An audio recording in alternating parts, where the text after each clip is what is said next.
It's 6 o'clock in the evening on Tuesday, October 27th, 2020. I'd like to call this meeting of the Colerain Township Board of Trustees to order. Mr. Baker, would you please call the roll? Mr. Rajagopal. Here. Mr. Unger. Here. Mr. Waller. Here.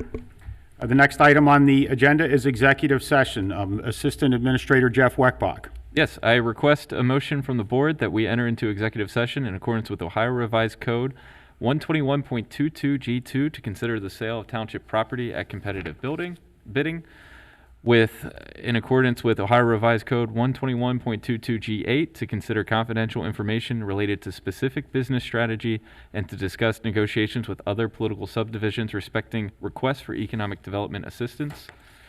And in accordance with Ohio Revised Code 121.22 G3 to discuss pending or imminent litigation with the township attorney. And finally, in accordance with Ohio Revised Code 121.22 G4 to discuss collective bargaining sessions with public employees concerning their compensation. I would motion that we go into executive session for the reasons that Mr. Weckbach has detailed. I second it. It's been motioned and seconded. Is there any discussion? None. None. Mr. Baker, please call for a vote. Mr. Rajagopal. Aye. Mr. Unger. Aye. Mr. Waller. Aye. The board will adjourn into executive session and should return in time to start our regular meeting at 7 p.m. I'd like to call this meeting of the Colerain Township Board of Trustees back to order. It is 7 p.m. on Tuesday, October 27th, 2020. And Mr. Baker will be in the room in a moment.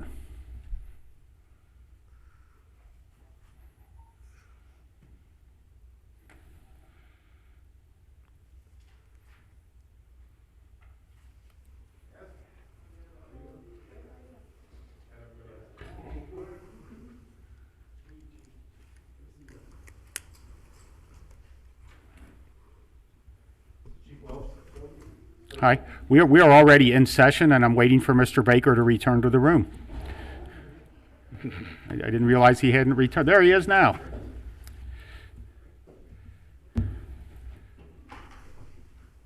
So Mr. Baker, if you would please call the attendance roll. Mr. Rajagopal. Here. Mr. Unger. Here. Mr. Waller. Here. Mr. Weckbach, do you have anything to report from executive session? Police Chief Mark Denny was invited to join us in executive session. Other than that, nothing to report. Okay, thank you. And I would ask that you all join me for the Pledge of Allegiance.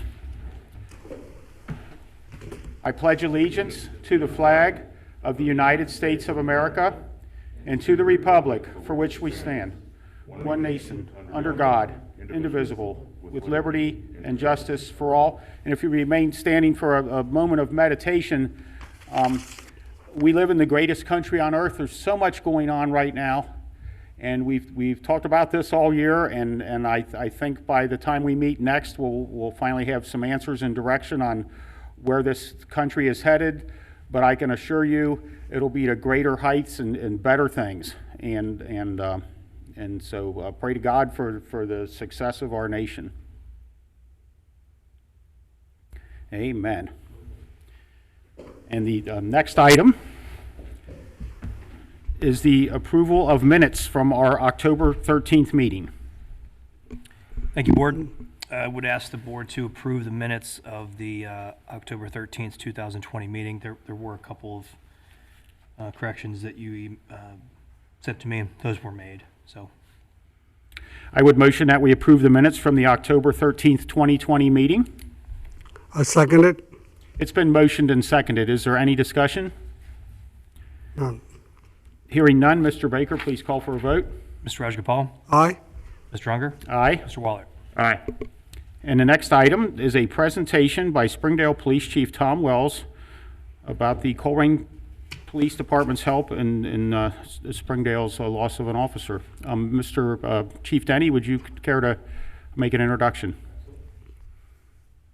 Tom Wells, he's the police chief for Springdale and a longtime friend of mine, and he asked to come tonight to give you some information on the things that we were able to help them with. So, Tom? Thank you, Chief. Thank you very much. Thank you, Tom. And if you want to kick that mic up a little bit. Absolutely. Thank you so much. I appreciate the opportunity to speak before you this evening. As you well know, on March 21st, Springdale Police Department experienced the first line of duty death of a police officer when Kaya Grant was murdered in the line of duty. I had just become chief about 3 to 4 weeks before that, and although having been with Springdale for my entire career, it doesn't matter where you are in the organization, something like that, as you well know, shatters your whole existence. And when shortly after, I believe it was the next morning, there was a group of police leaders from around the county that showed up at our police station to provide their assistance. Probably to me, the most important group in that was the Colerain Township Police Department and Chief Denny and Lieutenant Chris Phillips. They offered us the ability to cover our road patrols, which they did for 10 days. They and Sharonville Police, but really it was truly Colerain for the vast majority of that time. And what I wanted to come here tonight and to tell you was that, number one, I couldn't have done this, and our department couldn't have done this without Colerain Township's professionalism, without their help, and without their assistance. And what I think is truly remarkable about this is having just gone through this here in the loss of Dale Woods, that the officers from this department and supervisors came to our department, completely rose to the occasion, were consummate professionals, and I know that it had to have been pulling at their heartstrings too, and reliving the things that they went through when Dale was killed. I cannot even imagine what that must have felt like to them, but they were there every day. They were picking up our spirits. Kelly Hopewell, she literally worked 9 days in a row on third shift. I mean, this was civilian staff, this was your patrol staff, this was your supervisory staff.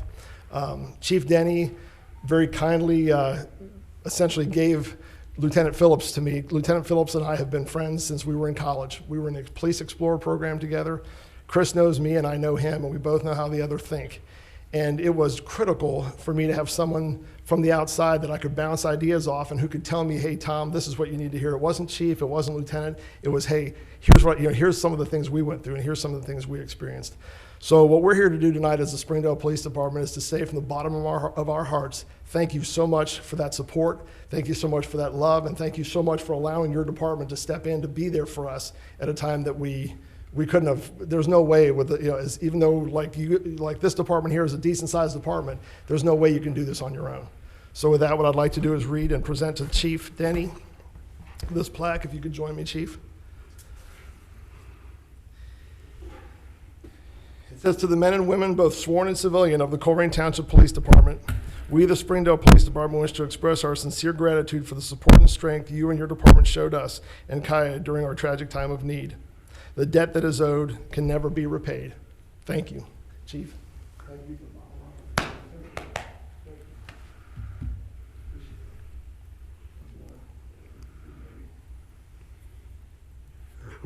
One second. That's very kind, Chief.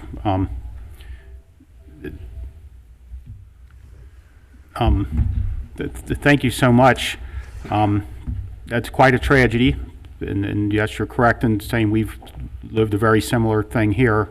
The event that you put together, the celebration for your officer, my wife and I were able to come out to that, and it was right at the beginning of all this COVID. And just the way you had everybody out there in the parking lot, and the weather was somewhat cooperative. I think it was a little breezy that day and a little cooler, but it's certainly a very memorable memorial for your officer, and your whole department is to be commended for being able to keep things going and keep it all together at that time. And I'm sure you have a big hole in the department that will never be filled. And it's, I don't know if you've added officers or had some personnel changes since then and had some folks come on that didn't know your officer, and I'm sure that they're always, that they will learn more about her than they would ever know otherwise.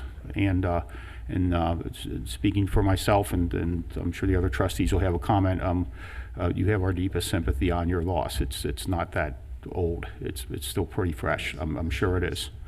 Thank you, sir. I don't know if you had a comment, Matt or Raj? Sure, thanks. Chief, thanks for coming and give this presentation to our chief. And it is a great loss for your department also. We lost our police officers. We feel the pain, and your officers so young, it's a very tragic event.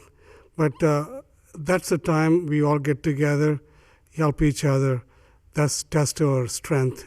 Testing our friendship, how close we are. And same thing happened. You guys come and helped Chief here at Colerain. Also, we helped. And I'm really excited about the relationship we have with both department, and a lot of officers are here. And I also thank them, be a part of this team working together and protect our community. Thank you so much. What I wanted to say too, we've been very fortunate. We had a lot of help, so we were able to give out several of these plaques, but none means more to me than this one. This is the Colerain Township just went so far above and beyond. It was so. Thank you very much for that support. Thank you.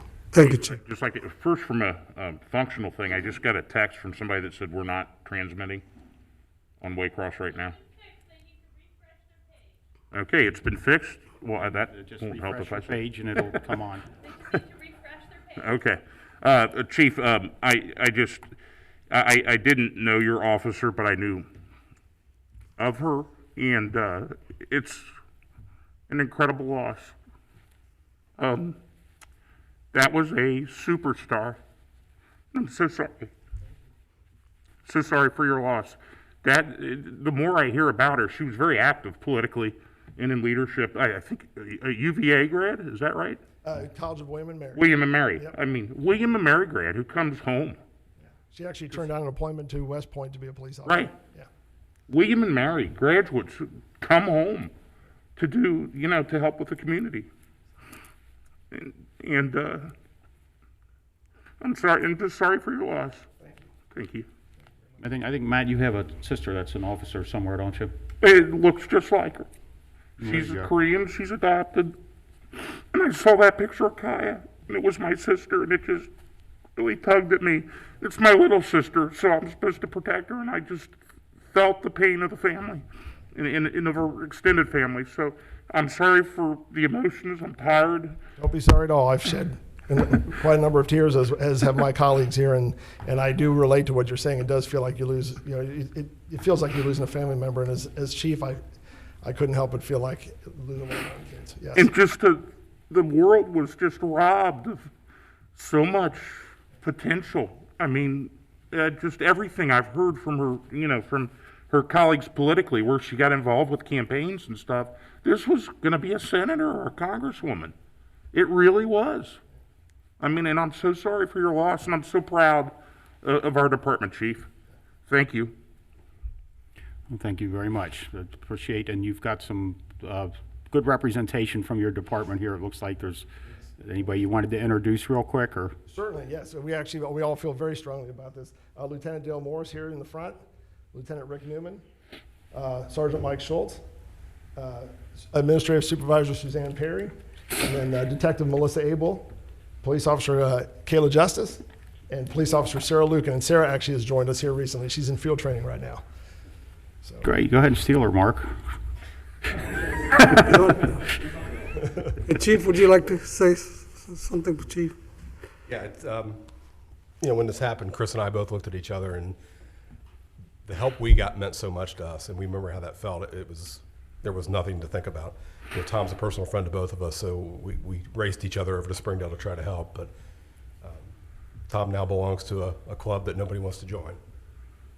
And the Sheriff's Department just lost a deputy, and we both did the same thing. We both called over to Chief Deputy and said, we're here.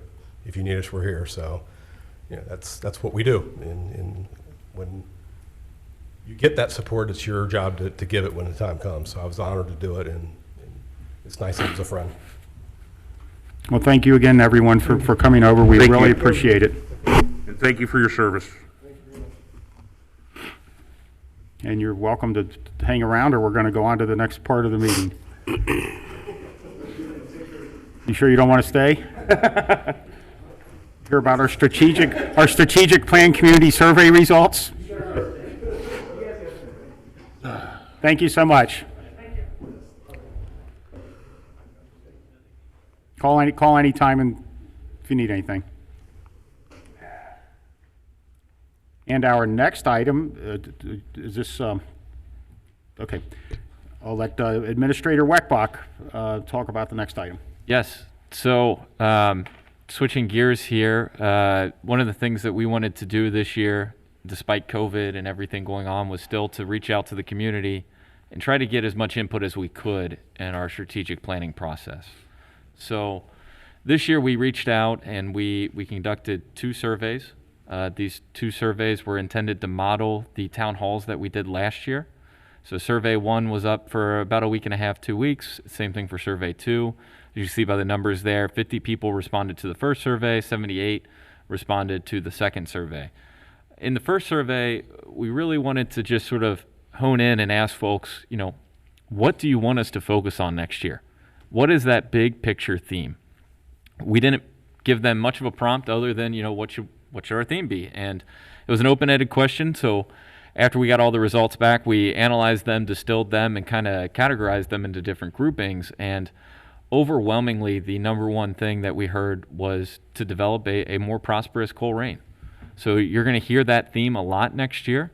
You're going to hear and see in our strategic plan documents that we're developing right now an eye toward safety, an eye toward, you know, prosperity, all these different things. And so with that said, one of the other things that came out of this initial survey was just asking residents, you know, what would they like to see us do? What ideas do they have for the direction of the township? So we took all those different ideas, and the same thing, we kind of tried to group them to the extent that we could into specific actionable initiatives that we could have. And as you can see on the chart here, each department had a wide variety of responses and a wide number of initiatives that were suggested and recommended. And so what we then did was we took the top 10 most referenced items, or the most pertinent things that we felt we might be able to do within our resources, and we put those out in survey number 2. And with survey number 2, it was just basically, hey, look, here are 10 things. Tell us which 3. If you could only pick 3, which 3 would you want the township to focus on? And so the numbers are there, and I've kind of just tried to call out the top 3 in each department. I'm not going to spend a lot of time, you know, reading through all these. This is in the packet, and you guys can consult that. But again, it was a lot of items pointing toward, you know, enhancing the prosperity of the township, focusing on ways to stay safe, to get messages out about safety. Fire department, you know, maintaining operations as best as possible. Police department looking for ways to be more visible in the community, increasing patrol, getting our response times down, and planning, you know, focusing on code enforcement, making ways to address the litter issues that we've been talking about in previous meetings. And then public services, it's, you know, continuing to make investments in our infrastructure so that we are able to be a community that you can safely drive to and from your residence. So, you know, that was just a quick overview of the responses that we received. And I'm happy to entertain any questions, comments, or feedback from the board or anyone else.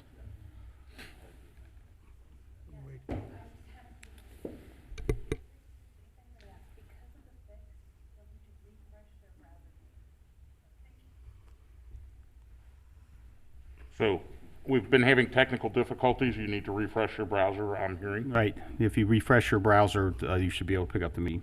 Of course, anybody that hasn't refreshed their browser is not going to hear that. I know, so. that's the dilemma. Yes. Right, Jeff, it is a great thing you did survey. It's good to know where we are.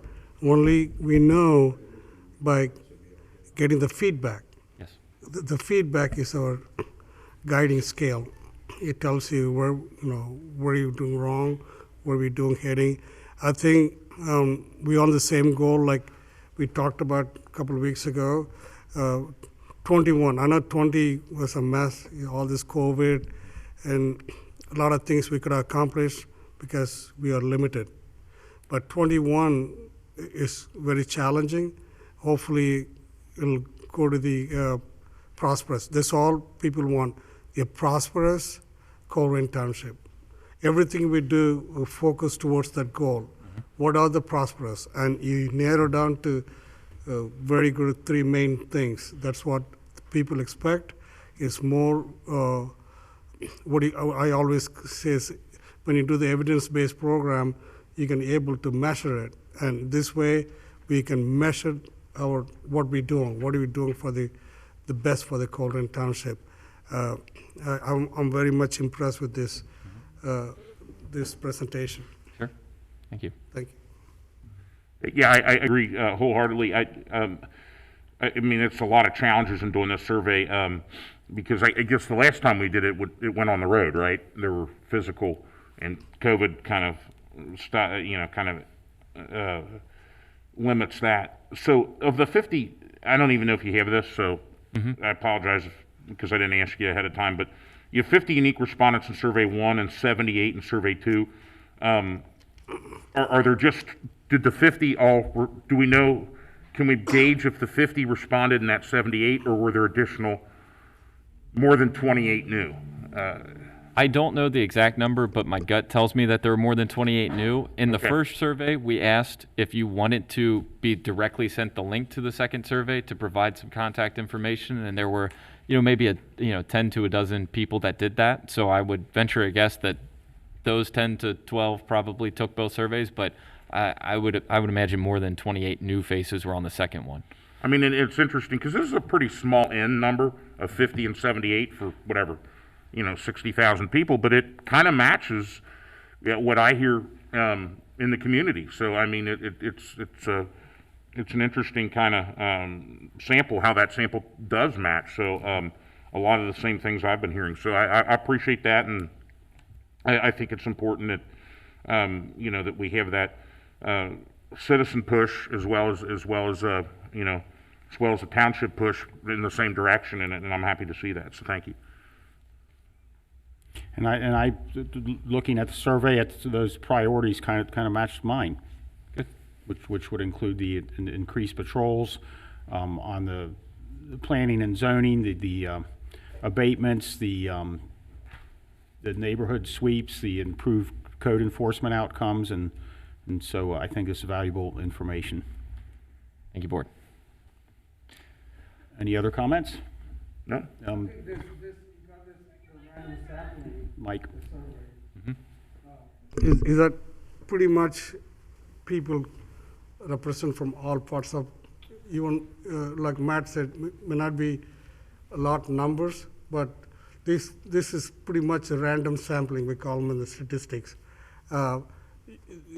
Participants were pretty much come from everywhere.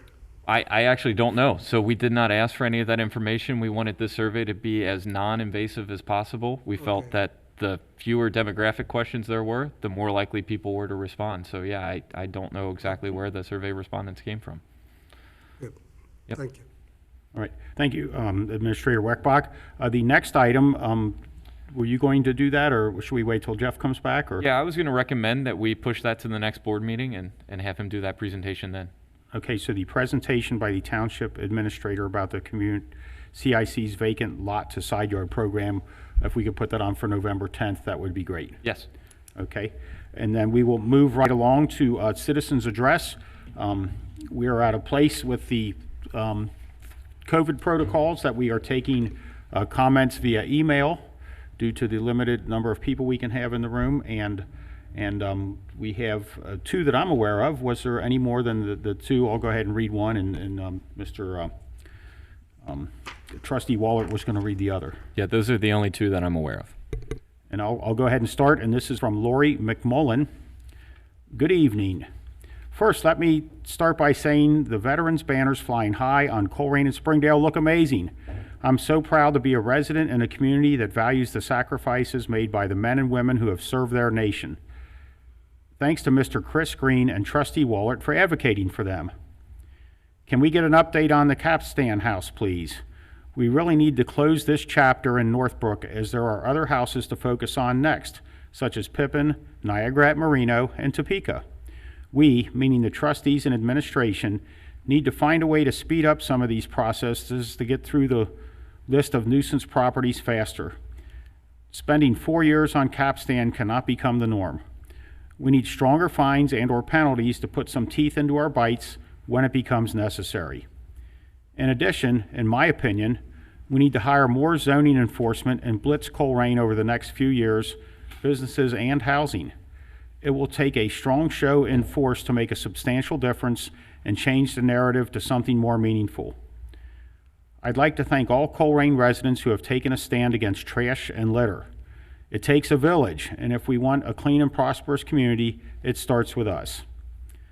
The USDA Farmers to Families event was an amazing demonstration for how caring our Colerain community is. It was a job well done by the organizers, police, and the many volunteers. To all, have a safe and happy Halloween. Please be sure to slow down while driving through our neighborhoods. Please get out and vote. Thank you, Lori McMullen. And Trustee Wallert will read the other one. Thank you. The next citizen address is from Mr. and Mrs. Henson. On the October 27th, 2020 agenda for the Board of Trustees, there are several items addressing trash in Colerain Township on which we as property owners felt it necessary to comment. Number one, overflowing commercial dumpsters. In recent months, a few citizens have taken to social media to complain about overflowing commercial dumpsters within the township. Frankly, this is nothing new, and in my opinion, is most easily solved by following the current township codes by contacting the businesses directly. Unfortunately, some residents will avail themselves to use a commercial dumpster to rid their home of unwanted furniture, appliance, tires, etc. Maybe creating a township drop-off point might encourage residents who don't want to pay the Rumpke dump fee to discard unwanted items at a township drop-off point rather than at some random business. Number two, hiring of 2 litter pickup laborers. It is understood that it is too late to comment on the necessity of hiring these 2 part-time positions, as they were approved at a previous Board of Trustee meeting. It is not, however, too late to comment on their purpose. According to the position description, quote, the primary purpose of the litter pickup labor is to collect refuse and debris along the township's various commercial corridors. Commercial corridors, question mark. Here's where we strongly object. We do not expect my tax dollars to be spent quote, collecting refuse and debris from any state road, county road, or business property. If there are problems there, then call ODOT, the county, or business in violation.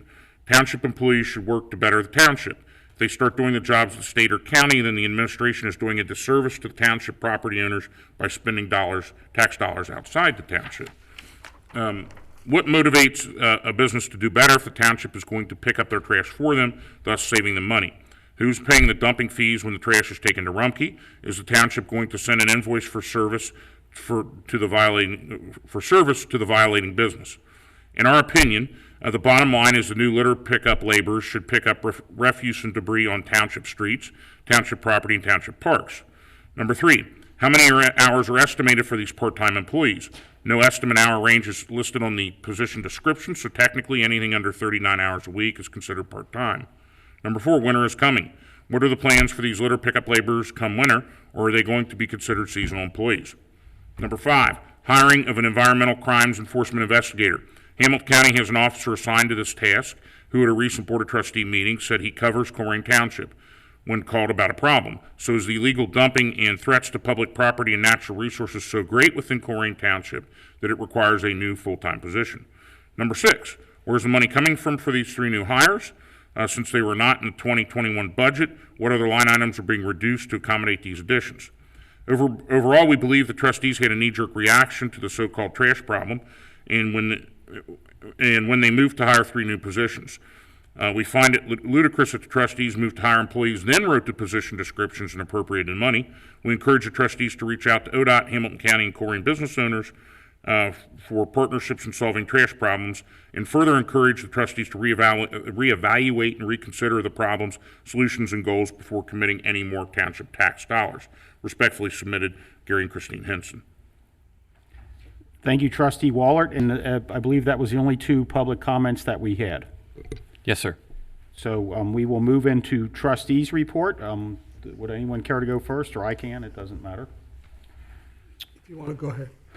I will go ahead and respond to some of the Henson's comments in their citizens' address. This has been something we've been batting around for a while, how best to do this. The litter pickup would just be within the right-of-way, which is along the curbs and however far the right-of-way goes off the edge line, which is however far that is, 10 feet out to the sidewalk or whatever, and there's plenty of litter there to keep people busy. Yes, it is an expense, but the amount of money we're spending on zoning and code enforcement and some of those high traffic, frankly, high litter areas, but by the time our code enforcement department makes a complaint against a business and then there's a period of several weeks where the business has to remediate the problem, and then if they don't, and then we go ahead and pass another motion to clean up the property, and then we have to bill their taxes and all the administrative time. We've got to get the litter issue resolved somehow, but it's actually costing us more to go through that process than it would to be to hire a couple part-time people to clean up the right-of-way, and they could do that the next day instead of dragging it out for a month to a month and a half. So that's my thinking on it. I think what we discussed as far as where the funding would come from is we have recycling dollars, and would that be the source of some of that funds, Mr. Weckbach? Yes, so the idea right now would be to use the recycling dollars, the recycling incentive grant that we get through the solid waste district to cover the litter laborer costs, and then we would use DEA funds for year 1 to fund the officer's time, and then in year 2 we would hopefully perform a swap with an existing officer that may be eligible for those dollars. Right, so the first 2 years of the code of the detective would be paid for with DEA funds and not local tax dollars? The first year would be through the asset forfeiture funds, and then in year 2 we would in theory swap an existing officer that is eligible to be paid for out of those dollars. So we'd be able to use DEA funds for year 1 for an officer and for year 2 for a different officer. And then, and that's an item on the agenda later this evening, so we're certainly not done discussing it yet, but that would be my response to that. As far as the capstan house, maybe during your administrative report you could give an update on that. My other 2 comments are, there's a marvelous business at the corner of Banning and Blue Rock called White Oak Mower, and that's been there for 50 years. And apparently, I believe the fellow who owned it was getting near retirement, and they continue on as Blue Rock Mower. I saw their new temporary sign go up today, and we love to have businesses that have been here for generations, and I'm glad they will be continuing on. And the last thing, the next Tuesday's election. It's a big one, I guess. It certainly is. I went to Norwood last Wednesday and took training to be a poll worker, so I will be working for the Board of Elections at one of the voting locations. And I went ahead and went in at 4700 Smith Road and voted, and it's very well organized. There's probably 40 different employees that you go up to present your credentials. They're all behind plastic shields.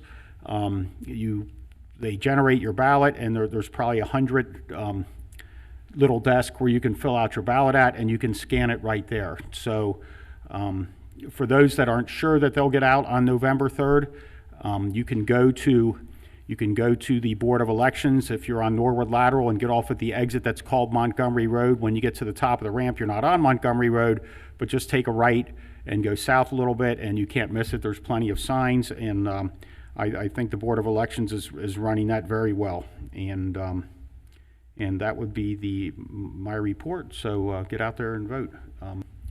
Mr. Wallert?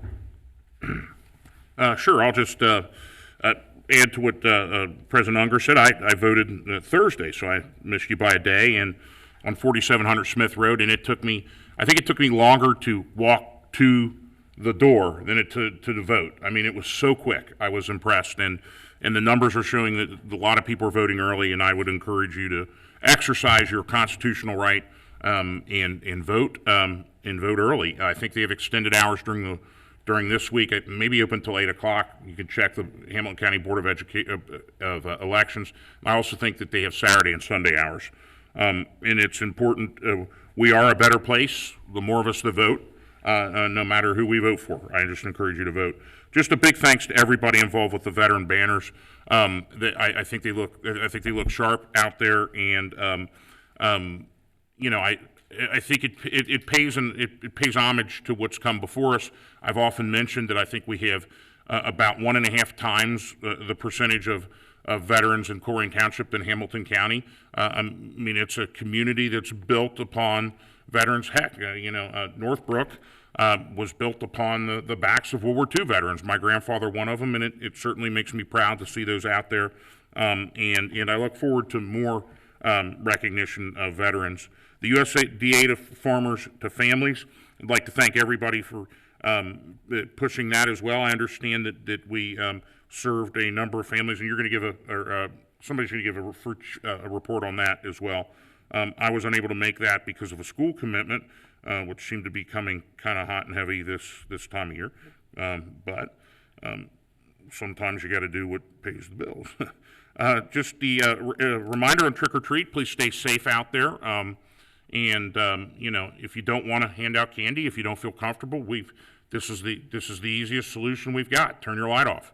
And for people out there trick or treating, please recognize that, you know, that we have COVID cases. I think I heard today 200 new hospitalizations, 2,500 plus new cases, and we could very well be Thursday into the purple.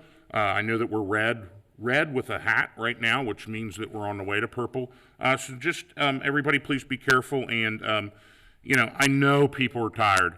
Nobody's more tired of you know, wearing these. I have to teach in this 8 hours a day. The students have to wear them. I have no idea who's talking or what they're saying half the time, and it's the most bizarre, and just everything about it is just grinding me down. But we just have to stay cognizant to that. And the last thing is kind of an overall response to the two citizens' addresses that we had tonight. I think that you're going to see. I know that I met, and all of us met separately with the administration to kind of lay out our plans for the next year. Now, this is the first opportunity I've really had to put a thumbprint on plans for the year, because you know, this time last year, Mr. Ensko sat in this seat, and I was very much committed to the fact that he won this seat for a certain number of years, and he should have his input on, even though he's gone, because that was the year which he served. So I kind of defaulted to most of that. But the one thing that I'm very much pushing, you know, the trash is part of a bigger picture. It's about economic development. It's about moving the township forward. It's about bringing more people, more businesses, you know, more development into our community. And it's about, I mean, for lack of a better word, it's about selling our township. And I think that these moves of handling trash and handling some of the issues that some may consider more of a nuisance. You know, sometimes if you take care of the small problems, the big problems start to take care of themselves, because you have a commitment to following through. And I think that the more that we do this, and Ms. McMullen said, you know, I forget, she said it should just be a wave of 2 or 3 years of just really going after folks that are chronic violators. Look, we're not trying to get the person whose can tips over in the middle of the night, like mine did last week, and the trash goes all over. We're trying to get the people that are chronic violators, that are taking advantage of the system and bringing down the community. So, with that, again, I beg everybody's indulgences for crying like a baby with Chief and with Springdale Police Department. It's something I take very personal, and you know, I just see some of the stuff that we witnessed, like yesterday, a pickup truck driving into a line of police officers in Philadelphia, and it's so frustrating for me. I mean, it's not even anger anymore; it's just frustration, because who's going to want to do this job? And I have so much respect for that. So, with that, I will yield my time to Trustee Roger Paul and await his comments as well. Thank you. Thank you. That was a very good report. Yeah, I turned it on. First, I really want to thank Jackie. She's sitting in the back. She made a well-organized event for that food program. It's called Farmers to Families. And the way she arranged it, the traffic flow, police officers there, traffic, you know, flow and everything, and she did an amazing job. And then I happened to see this, and people are very grateful, thankful that they're receiving the food. You know, it is a time, and our Colerain Township, we hosted the program. I was very impressed. Again, I want to thank Jackie. She did a fantastic job. You should be a big event coordinator someday when you retire from the township. But anyway, I told her that well-organized program. I'm so proud of our township staff also that come and helped a lot of volunteers, amazing. And also, I want to thank Chief Mark Denny about catching that criminal who destroyed our that heritage park. It is. I go for a walk. I saw that, and these people, our workers, work so hard, keep that park so beautiful. These guys come and destroy the park. I'm going to tell these guys, if they watch the show, or anybody in the future, you're going to sit there in the jail for a long, long time. You come and mess up our park, mess up our workers' hard work, and you're going to pay the price. And thank you for catching that criminal and put him away in the jail. Thank you so much, Chief. Also, many things you're doing, brought that one homicide suspect all the way from Las Vegas. That's very impressive. And what I like to say, we got a proud police department. I thank you so much for that. And Chris also mentioned about on the citizens report. I think Matt also mentioned that this is one step to move forward the beautification of Colerain. That's one of our 2021 target. We are goals, and we're doing the right thing. We're going the right track, and I'm also meeting with the ODOT people, how they also be a part of this corridor plan, the beautification. Also, the last meeting I told about the Metro CEO promised to build the bench and a trash, and this was also part of the plan. And we'll see that the better Colerain Township in 2021, which we're aiming for. Thanks all the administration. You guys all became like a one team. A chief here, a fire chief, and this is amazing. I never seen this before in the Colerain Township administration, and this time I see everybody on the same goal, and to achieve the goal, they work so hard. I want to thank you guys for doing this. All right, Raj, thank you. And that would conclude our trustees report, and we will move into new business.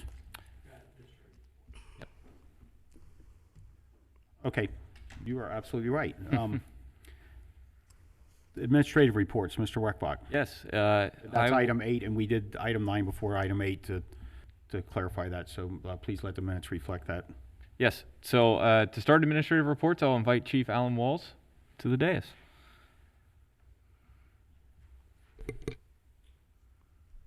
Thank you. Good evening, Board. I wanted to first take an opportunity to thank the Board, those who were in attendance, and Mr. Waller for providing the remarks that we read last week at the memorial that was unveiled on Colerain Avenue for Captain Lee Hammett, Fireman Bruce Price, and Michael Hosfeld, who was the son of the owner of Western Cabinet. And so it was a very moving ceremony.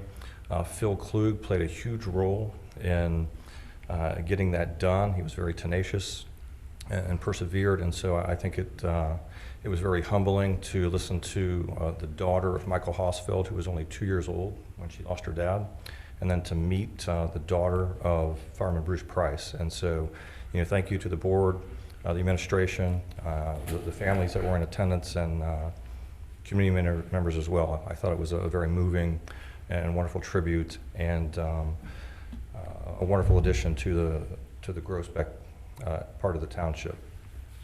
So thank you. And then secondly, I want to talk a little bit about prosperity, development, litter, and dumping. And you might think the fire department's here to talk about prosperity, development, litter, and dumping. And so a couple weeks ago, I talked about being mission-focused and value-driven. And a couple of the visions that I talked about were conceptualizing and implementing what the future would look like, and continuously evolving with, analyzing what we do and synthesizing as a whole with what the township does.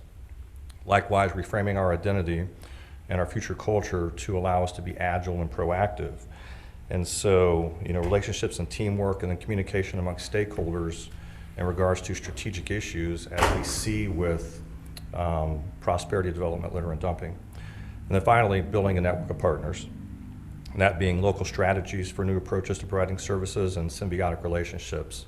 So what does all that have to do with litter and dumping? It has to do with it this way. Our Community Risk Reduction Division has for a number of years taken a proactive approach to litter and dumping by utilizing the Ohio Fire Code, and in particular right now the 2017 Ohio Fire Code Rule 301, Section 304, combustible waste material. It gives the fire department the right to have any waste material of any type removed from buildings, structures, vacant lots, parking lots, alleys, or other similar areas or structures that creates a hazard. Here recently, though, they've taken a more proactive approach in enforcing that and have utilized that to address any waste material that they feel is in the scope of the fire code, Rule 301, Section 304. And so they've done it with great success here recently at 6401 Colerain Avenue, 8300 Colerain Avenue, and they're working at 9930 Colerain Avenue. So it's not intended to supplant or replace anything, but to be a holistic approach to making the community vibrant and enhancing development as we move into the future. And so, you know, from that standpoint, with the relationships that they have established with the business owners, oftentimes there's that personal relationship. And so it's relatively easy for them sometimes then to take care of those things that exist and be on top of it. And so they're not out roaming around looking for things, but when they're doing their inspections and they notice these things, they have the ability and the opportunity to take care of those things and be proactive, once again, as another arm here in the township to battle and deal with litter and dumping and prosperity and development. Thank you. And just to sort of emphasize on Chief Wall's comments here, this is just another opportunity where internally, when we've got an issue that we want to address, we're going to try to address these issues with all of our departments working in tandem. And so the communication that's been occurring between the fire department, police, planning, and soon to be public services with some of these new employees has been incredible, and it'll continue, and hopefully we can get these things in the direction you want us to take them. That's exactly what I told earlier, you know, and we got a different approach, totally different approach. Like you made the presentation, you know, the fire department have a different type of approach now. You know, it's more, you know, working together and give the better Colerain. And, you know, so I like that idea, Chief. Thank you. Yeah. No. Chief, just two things. Number one, again, I apologize I couldn't make the dedication. I had parent-teacher conferences, but I'll relate to you and I appreciate you reading my comments. I relate to you a quick story that I'd been meaning to tell you. I get a text from a parent that I taught her son 2 years when I was at St. Henry and 1 year at Miami, and her name is Mikey Best. That's Michael Hausfeld's daughter. And I think she was 1 or 2 when Michael was killed in that disaster. And she was so overcome by the fact, she's like, my aunts and uncles never talk about this, and I'm so glad there's some recognition of this. And I'm like, small world, it kind of freaked me out, but she's Mikey after Michael Hausfeld, and her son is Michael Best. And it was incredible. It really was, to see that this kind of has been a hole there for a long time, and we've been able to fill that. And it was very meaningful, and I meant to share that with you before, and I didn't get an opportunity. And again, to piggyback what Raj said, absolutely. I hope people are watching out there what's going on here with this community approach, with the board, with the administration, with the citizens. I mean, we're not 5 fingers. We're acting as a fist. And it might be might be one issue like litter or dumping, but you know what? It's going to be another issue and another. And that's what local governments is all about. And I'm very proud to be sitting up here as a part of that and seeing everybody taking a role and really trying to push this forward. I think it's fantastic. It's the issue that we kind of been waiting for, to bring us together on something like that. And I thank you so much for bringing up the the fire code that I'm going to go look up tonight because I'm a nerd. And I thank you for the job that you're doing. You're doing a fantastic job, and I appreciate it. Thank you. Thank you, Chief. Thank you, Chief. Next up, I'll invite Chief Mark Denny to the podium. And I'll keep the theme going. The environmental officer that was brought up in the citizens address. We had the presentation by Hamilton County Sheriff's Department, Brian Peak, who's doing a fantastic job. However, he's responsible for the entire county. And when we talked offline, it was the majority of his time is spent in the city of Cincinnati. So to think we were going to get a real meaningful ability to use him here was probably not going to happen. And I see a tremendous amount of value in attacking blight and litter problems. You only have to look back to the mid-'90s when Mayor Giuliani looked at New York City and said, hey, if we start enforcing the quality of life issues, maybe we can impact the crime. And they saw record drops in crime that has never returned. And it was because they started enforcing those quality of life things, the things that nobody thought was important. But when you start showing people that you're paying attention and you care about how your community looks, it's not a really comfortable place for people to commit crime. So there is a lot of value on the police side of this as well. So to be able to use forfeiture funds to do that and not have to take that from the tax budget is a great opportunity for us. As Mr. Weckbach stated, after that first year, we can transition.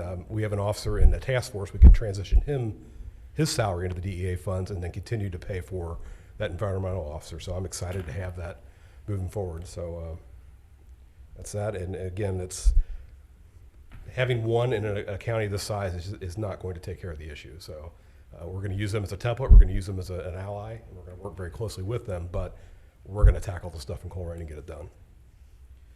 The house on Capstan, we've been working on this today, as a matter of fact. We're working with the prosecutor to get a change to that order that allows us to arrest anyone inside the property. Because right now, if you remember from the last meeting, it allows anyone to be in there at any time of day as long as they're fixing up the property. And that's very difficult for us. The Fourth Amendment doesn't allow us to just walk in the front door and check who's inside that house. We have to have a legal reason to have that contact.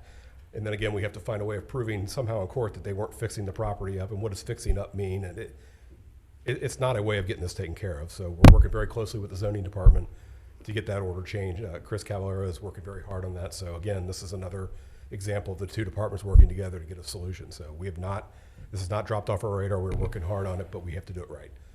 The last thing I want to do is fix the problem only to have us all get sued because we did it the wrong way. So we will keep working hard on that. And Chief, on that note, I do know that the zoning department has been in constant contact with the public health department on this. And like you said, it's not just those two, but we're also working hand in hand with public health, working hand in hand with the prosecutor.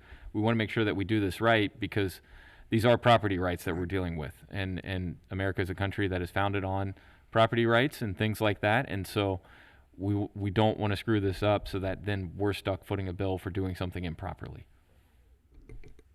And finally today, just this afternoon, I got an email from the Ohio Department of Public Safety.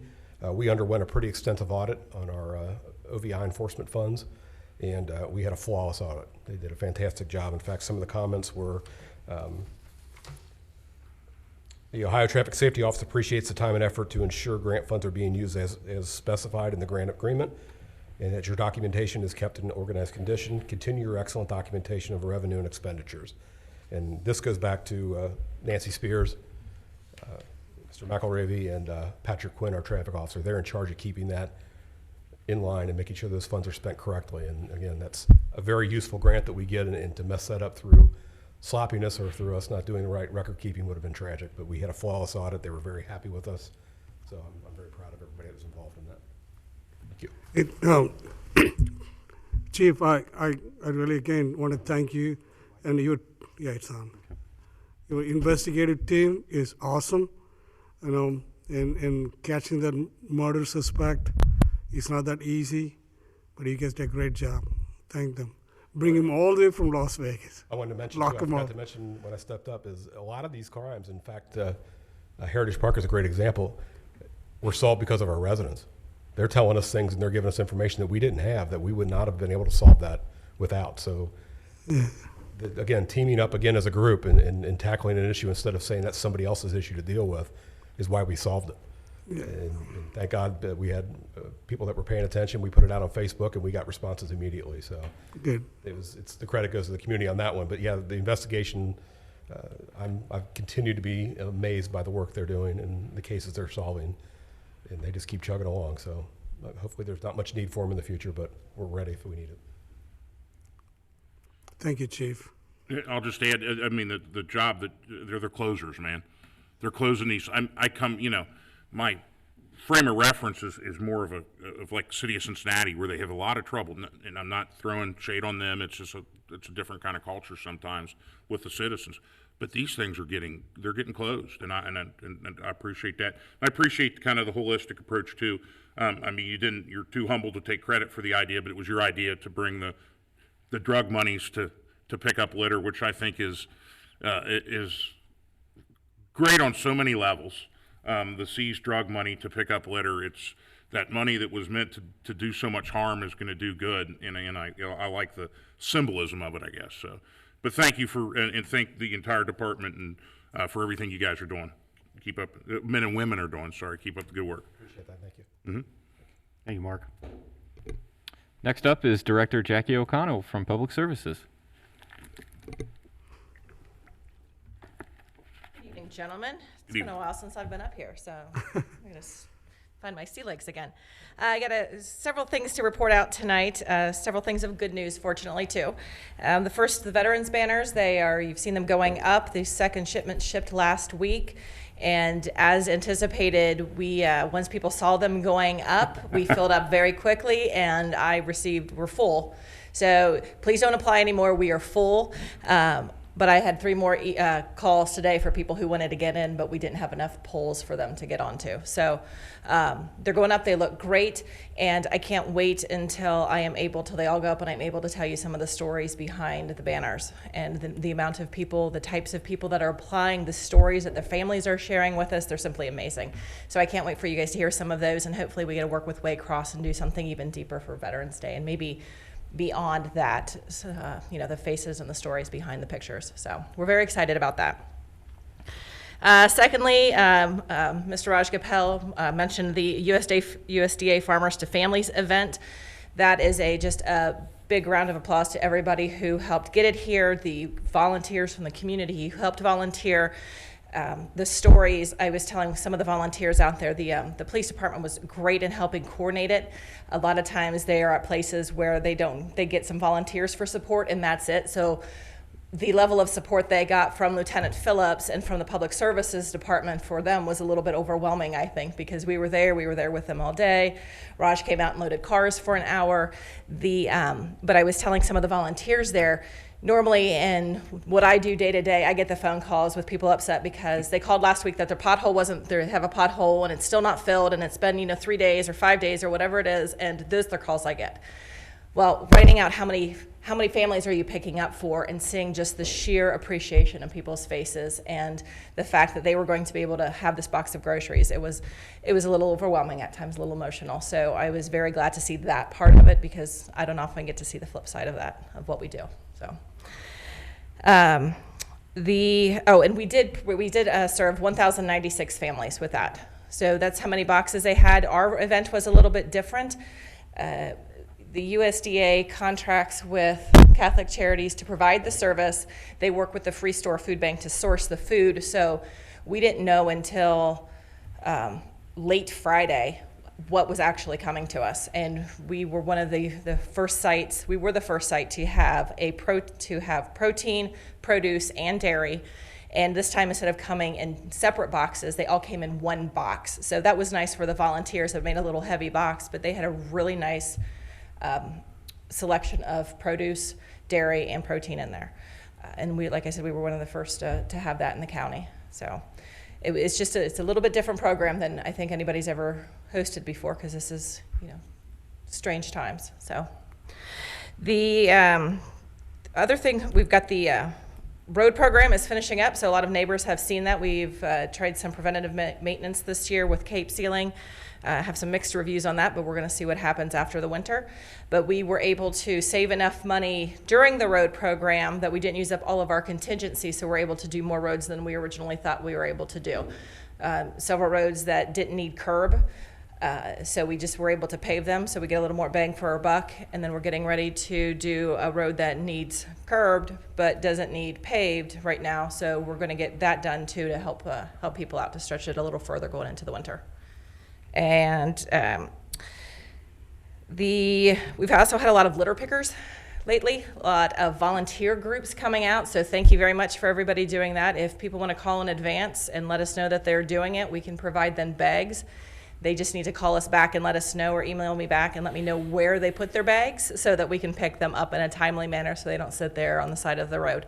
But we've had at least 5 groups in the past 2 weeks that have contacted our department about picking up trash, the bags that they have picked up. So thank you very much to everybody doing that. Every bit helps. We've got movies in the park. One last movie in the park this week, so cross your fingers that the weather holds out. Last week it did not, but the first 2 that we did had good attendance, nice weather. So cross your fingers, hot apple cider and popcorn. So bring your sleeping bags and your thermals. And then the last thing I have tonight is park vandalism. So we are, Chief and Raj talked about the Heritage Park. So we were very excited about that got closed with the help of the residents. We put that out on social media because, frankly, I am tired of the vandalism in the parks. We have had vandalism at Groesbeck. We've had continuous vandalism at Dravo. And it's people, kids, they don't care about the parks. They're just looking for something to do. And it costs us money. So the comments out on Facebook about Heritage Park where it's only grass, well, it's not just grass. It's a playing field for a kid. It's a place to run your dog. It's a lot of things to a lot of people, and if we just let people continue to trash the parks and we don't clean it up and we don't fix it and we don't prosecute those people who are responsible for it, then it continues. It's like the litter program and the quality of life we talked about. If the parks aren't appealable to people to come to, then they're going to stop thinking they're safe, they're going to stop thinking they're clean, and they're going to stop coming. And frankly, the parks we have in Colerain Township are a beautiful asset to the residents, and the more we can keep them maintained and usable and deter vandalism, the better that it is. So yes, if you do vandalism in the parks, we're going to, the police department has been great partners helping us find people, helping us source cameras to put more cameras up in the parks to find the people who are doing this. But we have beautiful parks. If you see something, say something, as the old adage goes. If you see somebody that's just not looking right in the parks, just give the police department a call and let them know that, hey, something's going on down in the park. I'm not sure, you might want to go take a look at it. And they'll run down there and check it out. That's all I got. That's a lot in a little compressed amount of time. So Jackie? Thanks, Jackie. I was going to say, do we have a groundbreaking date for the new park yet? yes, we do. Oh my goodness, how did that one fall off my radar? Yes, November 10th, we are going to break ground for the new park at Colerain Park. We're very excited. And they have a tentative finish date before the end of the year. We won't grand open it until next year. But yeah, we are planning to break ground on November 10th at 5 o'clock. So yes. That's fabulous. Yeah, we're very You excited. save that for last. Well, with so much else on my list, I'm not sure quite how that one fell off. But yeah, we're very excited about that too. Hey, Jackie, just you mentioned about the people vandalizing the park. Okay, we are going to prosecute them. We are going to put them in a jail. They can go to jail and vandalize as much as they want. Can't, Raj. Because those deputies, I won't tell you what they will do. If you vandalize, you better tell them, stay out of the property. Our guys, our public workers, work so hard. When I went there, Frank is almost in tears. He told me, Raj, come and see this. Yeah. I can't even believe this. Because they are so proud of keeping that park so beautiful. And these guys come on in overnight and take away their hard work. It's not going to happen, Jackie. We're going to catch them. Chief is there. Hours and thousands of dollars of work to fix that, right? Yeah, it's not the money. It's the hard work and the pride this guy's got. Keep that place beautiful. And we are proud of it. And we're going to get them right, Chief. They're not going to do it. Yep. Thank you. Thank you so much. You're welcome. Any other questions? Thank you, Jackie. Just wanted to add to what Raj said. Thank you so much for all. I mean, we've thrown a lot on your plate. Thanks. Not, I guess, literally with the food to family, and figuratively too. And just a kind of everybody, when this first came up, Jeff Mills said, well, we don't have the loading dock, and I'm like, I called them back, I said, we don't have this loading dock, and Mills said, we're gonna figure out a way to make it happen. And I know that you were a big part of that, and I'm so happy that we were, because, like you said, we're in different times now, and we're gonna do what we can to try to help our citizens get through this. We get through this, and I think that's a big part of it. And I'm so thankful that it went so well, and also thankful to Senator Portman's office, who kind of first made the contact to that as well. We will take any help people will give us, and thank you for enforcing the parks. I don't care what you make. I don't care what you do for a living. I don't care how much your home is worth. You take care of the place you live. And I'm very happy to hear that we're doing that on many levels. And I'm very happy to hear Raj said it's not going to happen. I mean, that's my sentiment exactly. And thank you for being part of that. Sure, thank you. Thanks. Thank you. So, board, tonight, as Ms. O'Connell and others have kind of alluded to, I was starting to sense a theme throughout all of these conversations that we've had through trustee reports and administration reports, and that's truly that this is a community that cares. It makes me proud to be here as a member of the Colerain team, because I think time and time again we see Colerain Cares showing up, whether that's in the form of a USDA food drive, where we have staff working in concert with nonprofit partners and residents to volunteer to provide some help to those who need it in a time of need. Whether it's something like the tragedy that happened in Springdale, and our officers stepping up where they can to help them out. And I'm sure some of our Colerain residents probably bake them cookies and things like that too. We're a community that cares, and that is just an incredible thing to be a part of. I mean, Lori McMullen referenced to it a little earlier when we were talking about litter and trash, and we're banding together. It's not just pointing at the government and saying, government, go solve the problem. It's, hey, government, we need your help. We're going to be here right beside you making these things happen. So it's really invigorating to hear all of that. I'm proud to be a part of this team, and I'm proud to see the direction that we go next year. With that said, I do know, as sort of a closing comment from myself, that Tuesday is a very important day across this whole country. It's Election Day. A couple of you have already alluded to the importance of the elections, and I just want to really emphasize that every voice matters in our community. And so get out, exercise your right to vote, and just know, no matter what happens, no matter what direction these elections go, we're still going to be here. We're still going to serve you all, and we're going to treat you all the same way as we do today, and that's with kindness and as part of our community. And with that, that concludes my administrative report. Thank you. And I would, on that note, I would mention, if you have an absentee ballot, tomorrow is October 28th. Get it in the mail. Don't mail it Monday. I mean, even though they say you can mail it up to Monday, you need to get it into the mail. That would take us to new business, public safety. Yep, so first up is an item from Chief Mark Denny in the Police Department. Just one item tonight. It's a staff seeks guidance from the board on an item of reference the noise resolution. The request is for Saturday, November 14th, 2020, from 11 a.m. to 10 p.m. at 3611 Beavis Lane, which is McDogg's. The current resolution only allows for an 8-hour permit.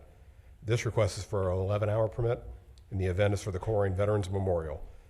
And approval of this request will require that the board adjust the current resolution. Another option is to approve the permit and alter the times from 2 to 10.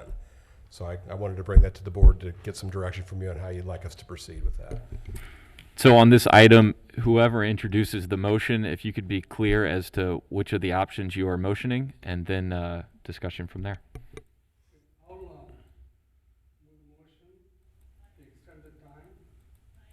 Mike? I move the motion to extend the time as they requested. It's a great program. I've seen this before, and it's a very, a lot of police officers get involved, a lot of police officers, veterans come to this, the program. It's a good cause. And just to be clear, Mr. Weckbach, and correct me if I'm wrong, that would require that we bring an amended noise resolution back to you for your approval. This one time, right? this particular event, correct? I believe that the noise resolution as it currently exists limits the length of time that any one event can happen. And so the two paths forward here are to either amend the noise resolution, in which case we would request you all to provide us with a motion to bring that back at the next trustee meeting to allow for that longer time frame, or to approve the permit as it stands within the 8-hour window. Okay. It hasn't come to the floor for discussion yet, but Oh. which one would get it done tonight? Because it's going to be tough for them to plan their event if they don't know until November 10th. Honestly, neither would happen tonight because we could alter the permit to an 8-hour permit. However, that doesn't really meet what they're requesting. So in order to accomplish.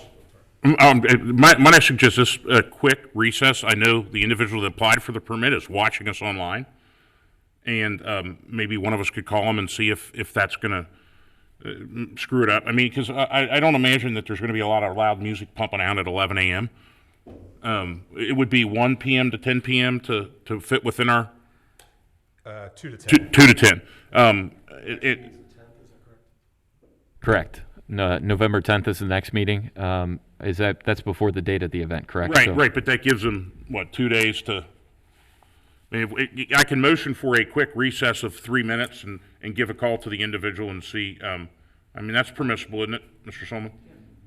Okay, so do we need to motion for that, or should I just, as president? If you're going to recess, you need a motion. I'll motion for a 3-minute recess.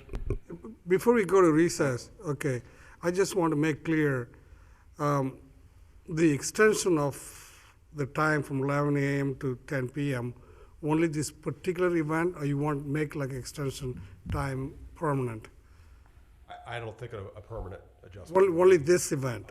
Okay, that's Well, a what, limited period of time, I'll say it that way, might be a better. yeah, for limited, End of the year or something yeah, like limited that. time. So We you don't were, even need it. He you were said it's good. asking, I'm sorry. You're asking the board to approve this time for this event, this place. Correct, that would be one of the options we'd have to move forward. Okay, for. good. But I think Thank So I you. just got a text from him, he said 8 hours is good. Okay. So we can amend it, we can amend this, and that fits within their activities guidelines, the 8 hours, which, what did you say, is 2 to? I believe they asked for 11 to 10, so 2 to 10. 2 to 10. The applicant is perfectly content with that. So the motion for recess dies for lack of a second. Yes. Okay, and Raj's, Raj's motion is Well, I'll, still pending. I guess that would die too, unless there's a second. okay, I'm not, is his motion compatible with those hours, or what was your motion? Based on the direction of the conversation, I would recommend a motion to approve the noise permit if amended to 8 hours. Do we need to let his die, or is that what you said? If neither of you two second Raj's motion, it dies for lack of a second. Are either of you going to second it? No, because I'm on a motion for what you. Okay, well what then that's was that. for. Mr. Waller, Trustee Waller, are you going to second Raj's motion? No. Okay, no, so I'm that- going to withdraw that. okay. Because, Okay, so since the can- 2 to 10, So do you know what you want? Yeah, the hours to read from, so I'll motion to approve the noise ordinance I'll motion to amend the noise ordinance to read from 2 p.m. to 10 p.m. under date and time of event. The permit application. Is that, It would be the permit. It would be the permit sorry. application, not the actual noise ordinance. Right, the permit, sorry. I will second it. So discussion, so once again, clarify what you just said. So I made a motion to amend the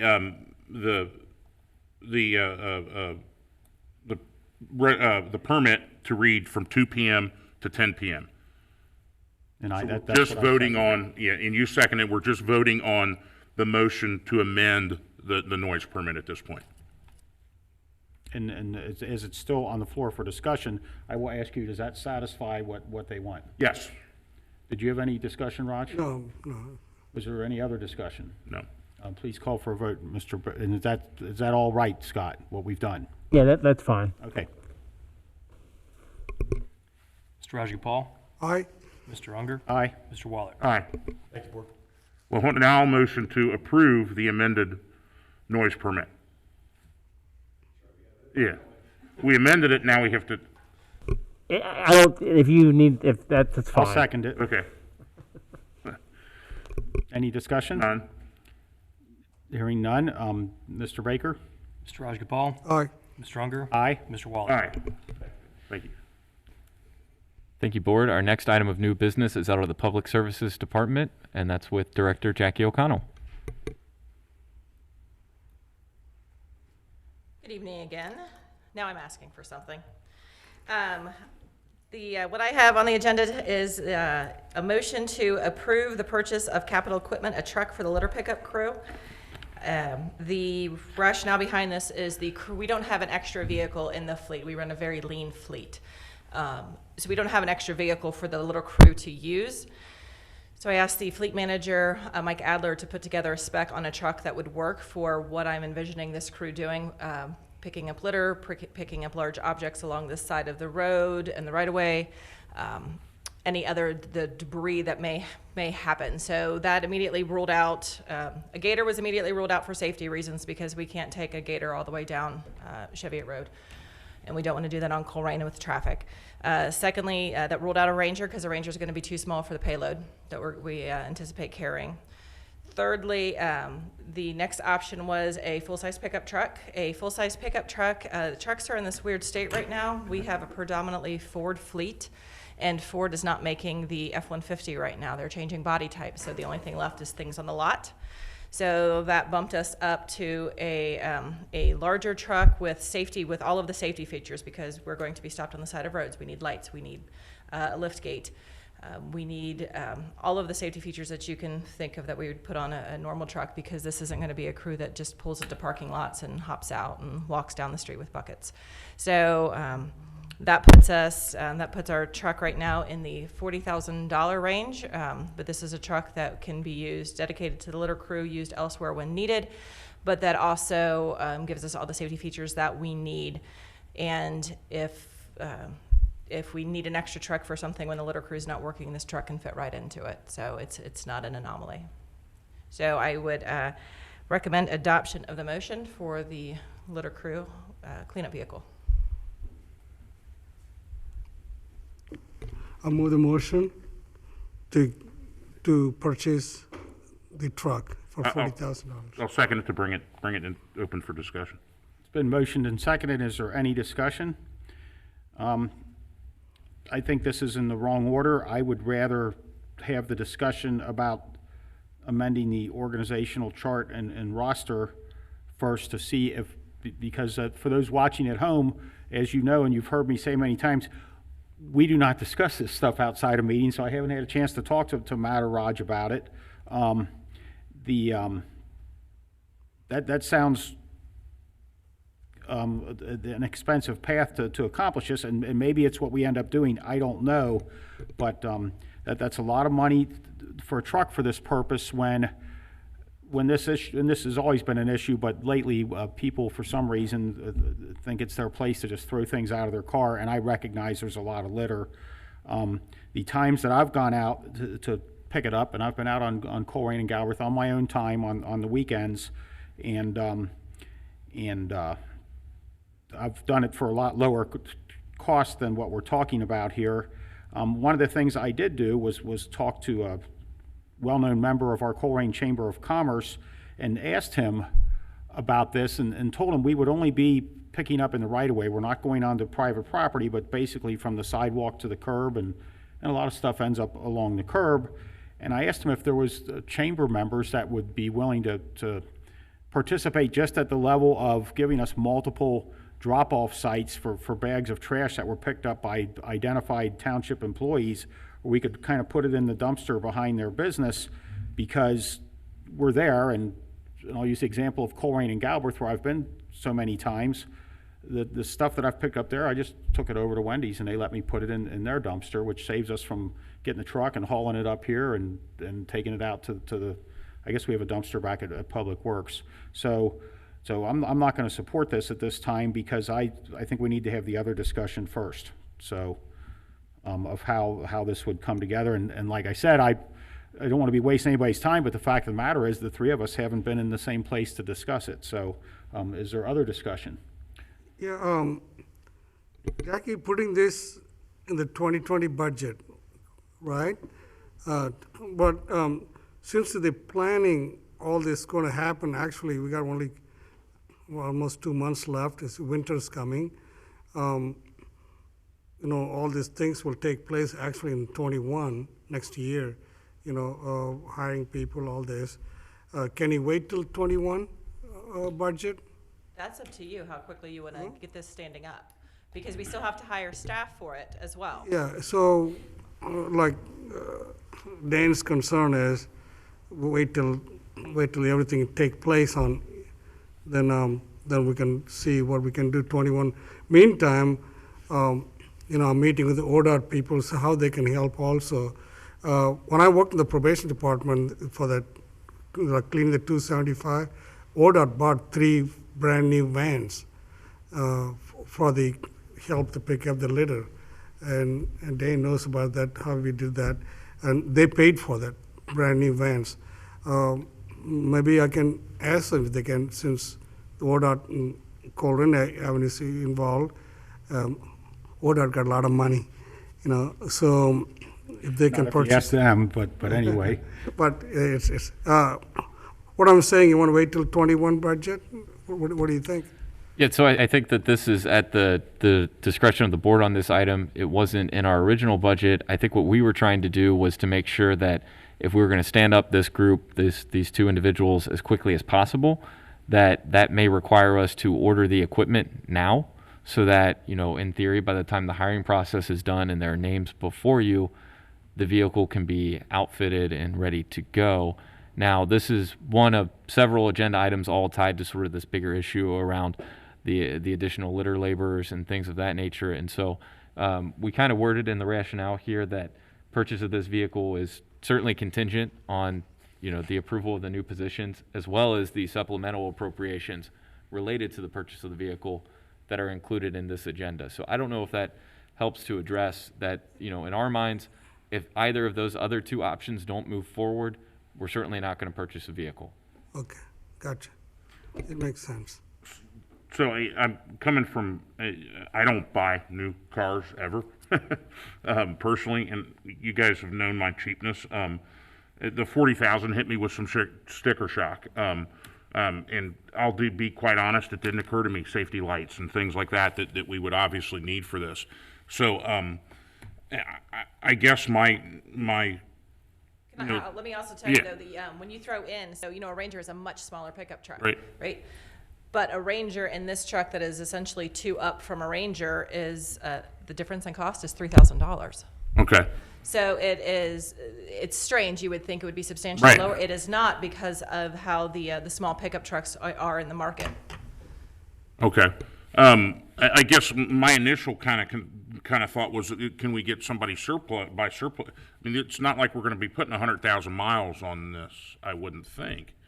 I don't know. I say that, and I think of some of the mileage I've seen on some of our township that just do parks, and it's like, wait a second, yes, we might. I think you're going to put some miles on this vehicle, because if your intention is to cover the entire township, all of the streets, all of the roads, you are going to be putting some miles on it.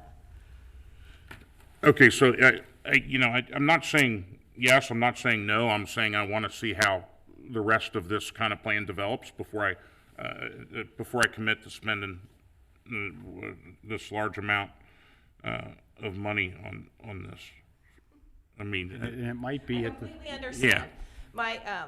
My preface, or I think my stance on, I know my stance on this is going to be, once you develop the scope of what you envision these positions to be, we need a truck that's right-sized for it. I don't want to buy a vehicle that's going to compromise safety, that's going to, require more maintenance than it's worth, and be out of commission. Because if we have trucks out of commission, then the work's not getting done. Okay. Somebody else has to not do work. The only other option we could have for this is if we bring people in on times when we don't use vehicles, but times that we don't use vehicles would be second shift, basically a second shift. So you're running into the darkness issue, you're running into a traffic issue, and weekends. And you want to do this when there are people, when it's not busy. So you want to do this early mornings, you want to do this, maybe some on the weekends, but running litter crews when it's busy and you're going to impede traffic or run into issues in the subdivisions is not going to be a good idea. So I guess I agree with everything you've just said. I just feel more comfortable watching this kind of game out with the later resolutions here. So I guess I'm kind of a little bit Dan and a little bit of Raj on this. And a lot of me. Punt me, I'll come back. What's that? I said, if you want to punt me, I'll come back. No, it's I'll not come that, back in but 2 I weeks. mean, we would have to bring it up at the next meeting 2 weeks from now. Yeah, that's what I'm Yeah. saying. I think my tendency is to want to table this until the next meeting. And that's not a no. That's just, I kind of want to table it to see, like I said, I didn't even think about, I should have. It's obvious, safety lights. I shouldn't throw somebody out in the middle of Colerain Avenue. I mean, I think we can vote no, and she can just, once it's voted no, then you can't bring it up again, but she can bring it up at the next meeting. Or can we go ahead and table this now? I think, And withdraw the motion for this? No, And, you would have to, it's already motioned and on the Motion floor, you would have to and no, then amend it table to it? table, but we could also just vote no. I think you can motion to table it during an actual motion. Yeah. okay, I'll motion to table the resolution to purchase the truck to next meeting. I'll second that motion. It's been Tabling. motioned and seconded. Is there any discussion? No, we already discussed. So the Thanks. motion is to table. So Mr. Baker, please call for a vote. Mr. Rajagopal? Aye? Mr. Unger? Aye. Mr. Waller? All right, Thank you, Jackie. thank you. Jack. Thank you, Board. So the next item is actually tied to this last item, and these are the appropriations, so an amended appropriations related to the purchase of a new vehicle for the litter pickup crew. So here is a resolution authorizing the adoption of amended appropriations for the year 2020. This coincides exactly with the conversation we just had, and the staff recommendation is adoption of the resolution. I will motion to authorize the adoption of amended appropriations for the year 2020. I second it. It's been motioned and seconded. It's anybody have any discussion? So what we're amending is to put that extra money in the budget for the truck we just talked about. Correct. And so right now, even if you did put the dollars into the budget through this resolution, we still, per the way that we do capital purchases, do not have the authority to say, go and buy that vehicle. We would still need a motion at a future meeting to allow us to purchase any vehicles. So is that in the right order for, what if we would have went ahead and bought that truck on the last item and then this item said no? Well, we put in our rationale that it was contingent on this next item passing, so yes. So can that come back at the next meeting also? Yeah, this could be on the next agenda also. Is there any other discussion? No. No, so then I guess I will motion to table this until the next meeting. I'll second it. It's been motioned and seconded. Is there any discussion on the motion to table? Hearing none, Mr. Baker, please call for a vote on the motion to table. Mr. Rajagopal? Aye? Mr. Unger? Aye. Mr. Waller? All right, Thank you, Board. We'll bring that back to the next meeting. The next item here was actually a placeholder. We were anticipating potentially some more CARES dollars that did not come to fruition, so I recommend that we skip administration item B and move straight into item C, which is a resolution to amend the organizational chart and roster. And so, keeping on the theme of what we just discussed, the resolution that is before you would allow staff to amend the organization and begin the hiring process for 3 total new positions, 2 part-time litter pickup laborers. The intent would be for them to work 20 hours per week and to hire an environmental crimes enforcement investigator. so I will move to adopt the organizational chart modification as provided. I will second it. It's been motioned and seconded. Is there any discussion? I just want to point out, in terms of the law enforcement aspect of this, it's more than almost kind of environmental, because I think our plan, if I understand correctly, talking to Mr. Mills, which I guess hopefully we're on the same wavelength here, is that there are going to be situations where, our code enforcement, they have code enforcement authority, but they don't have the same kind of police authority, that this is going to be kind of a bigger stick for those that don't enjoy the carrots that we offer to keep their property kept up. Would that be a fair assessment? Yeah, and there are more tools that, a police officer can have in their toolkit. So, for example, if there is a consistent dumping issue on a particular property, we can work through our police department with that property owner to get, cameras installed that would provide the photographic evidence that we would be able to take to court to actually prosecute some of these individuals that are committing the crimes. Thank you. And go ahead, Raj. Sorry. He's got the crime enforcement also more authority to go into the business, private business, cite them, private property, private business, if they are also violating the code. If they're Dumping. violating a criminal code, they could cite them for whatever criminal That's a code discussion we violations. talked about when Larry was there. Do we have an ordinance to cite the private property owners? Remember we talked about that? Was Larry was here. I don't know what. Colerain Township has the ordinance, cite them. So the private property, the special business, they are the big, some people are violators. I think the environmental crimes detective is to go specifically look at illegal dumping and those type of things. Correct, yes, that would be their Spot out on the focus. side of the road where somebody, and the folks that do that sometimes are not that hard to catch if you're watching for them, because it happens in the same places, and this will be paid for in year one with DEA funds, and then the second year when we have a different officer do it, it'll be paid for with DEA funds, so it's not coming out of our local income taxes. Okay. Was there other comments? No. And then the litter pickup laborers, that would be out of our recycling dollars, which are kind of restricted to those type of activities. Is that fair to say? Yeah, that is correct, and that's actually something new from our perspective that I don't know has always been the case, that you could pay for litter uppers out of those dollars, and that was kind of a recent thing that Solid Waste provided some guidance on.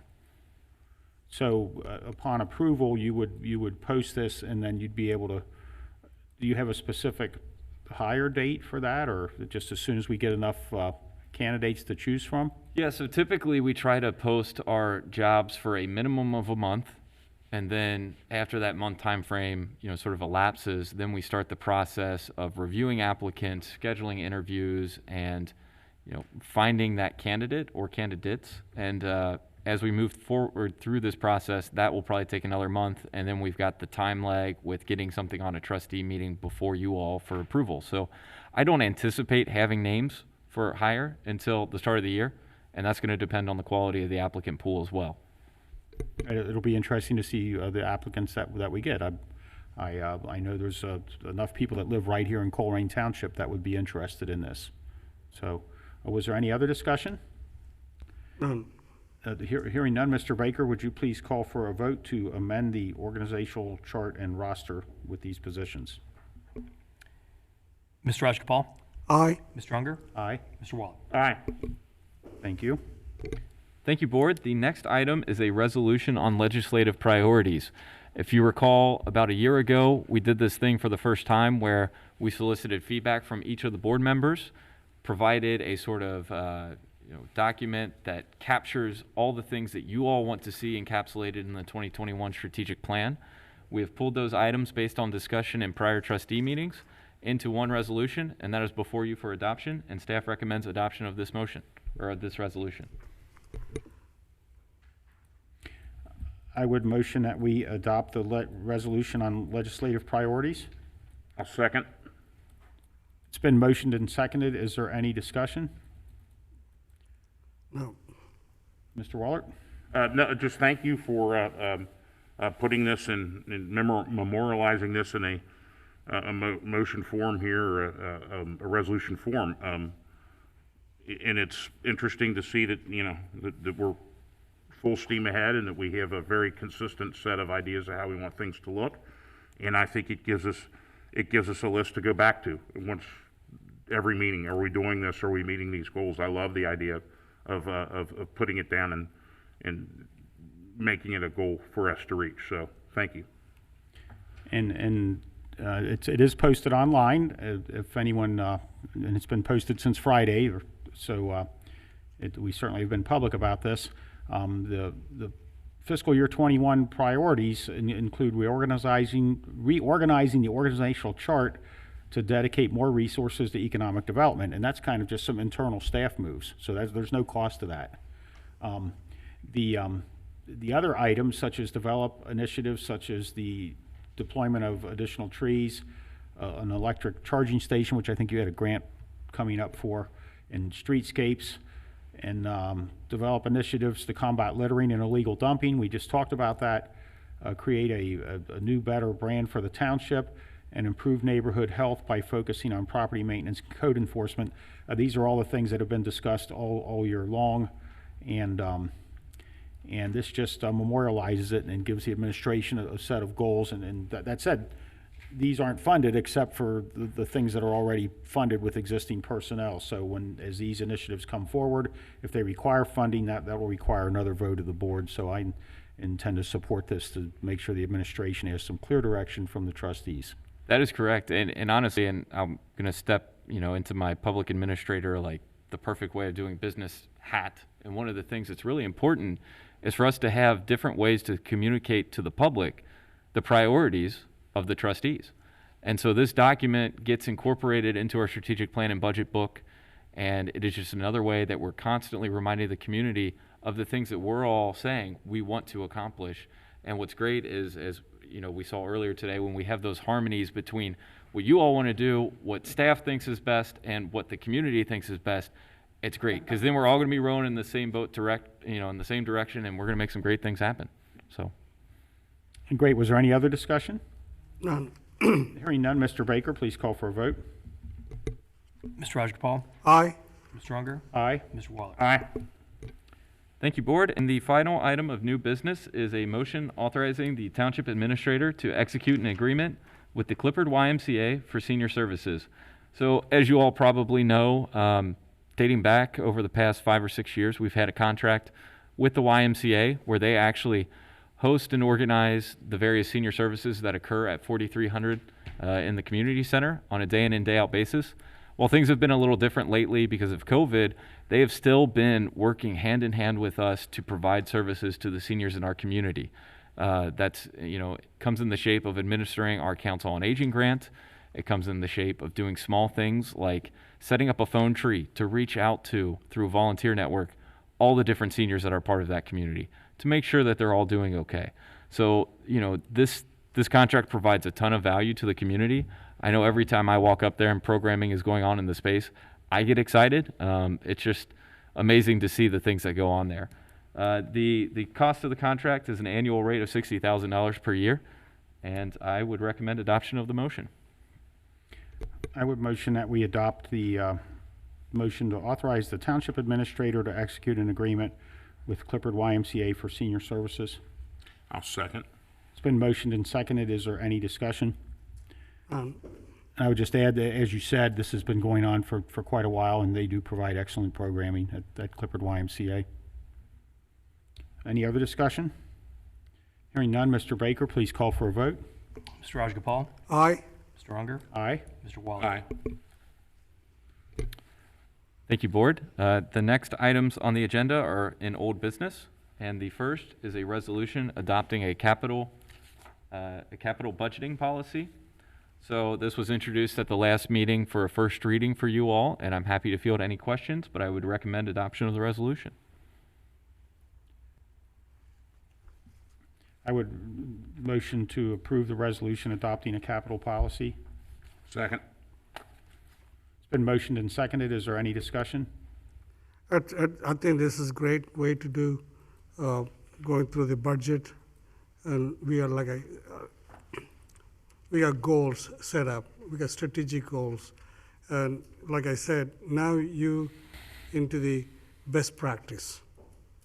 You go into the best practice and do it for the what I always say for the you see the identify that what this money is going to go and how it's going to benefit the community, and it's a good practice, and I like that idea of doing this. Is there any other discussion? No, I agree with Trustee Rajagopal. I think that The two words I've heard so much in government since I got involved was deferred maintenance, and I don't ever want to leave that. I don't want ever to leave that around someone else that follows me in this seat. I think we do what we can to make sure that we keep that on schedule, and this is part of that. This is part of that plan. So I appreciate that. Is there any other discussion? Mr. Baker, please call for a vote. Mr. Rajagopal, Aye. Mr. Unger, Aye. Mr. Waller. Aye. Thank you, Board. The next item of old business is a resolution adopting an inventory and asset policy. Again, this is a second reading of this item. I'm happy to field any questions that you all might have. This is another policy that's been on our list to cross off, and with best practices in mind. And big kudos here to Jeff McElravy on both the last policy that we just adopted as well as this. He came with a breadth of knowledge from different organizations across the country and was able to really help us to formulate the best policy for Colerain. And I recommend adoption of the resolution. I'll motion to adopt the inventory and asset policies provided. Second it. It's been motioned and seconded. Is there any discussion? Hearing none, Mr. Baker, please call for a vote. Mr. Rajagopal, Aye. Mr. Unger, Aye. Mr. Waller. Aye. Thank you, Board. And the last item of old business is a discussion on the solid waste contract. So I have an update for you all. I was able to communicate with individuals out of the Hamilton County Solid Waste District to ask for their feedback based on your direction of what the next steps should look like for Colerain to provide the best possible long-term contract or agreement for Colerain Township residents. From that conversation, they recommended that a joint, if we were to pursue this arrangement, a joint agreement with Springfield Township and Springfield Township alone would probably be the best path forward. So I come to you all to ask direction to make sure that that is consistent with the direction you would like to go. If it is, a next step for us will be to, draft an RFP in conjunction with Springfield Township. And part of that will be for us to determine if there are any changes to our current contractual, setup or, add-ons or bid alternates or things like that that we might be interested in exploring for Colerain. And I'm happy to field questions and discussion on this. So it was determined that Ross would be just a little bit too costly. Yes. Okay. Yep. So I guess I'll motion to enter to. We don't need to. It's just a discussion. Just right now. discussion. Okay. Well, so I support directing into agreement with Springfield Township if it's cheapest. It's me. Okay. And do you think that, I know we just talked about this, but do you think that if we would just negotiate for Colerain Township, as we are hosting the landfill and we're the last mile to the landfill, so we're picking up most of the traffic, because my concern is for the businesses and residents in Colerain Township, and that is if we even have a contract at all, because, Sure. And when does the current one expire? I believe it expires, I can't remember if it's March 30th or April 30th Right, so of it's next year. So, 4 months away, so it's obviously time to be working on this. We might not have anything, and we might go back to what it was, which was the free market of go out and find your own vendor, which is fine, and that's where my political philosophy lies, is in the free market. It will constantly bring forth the best.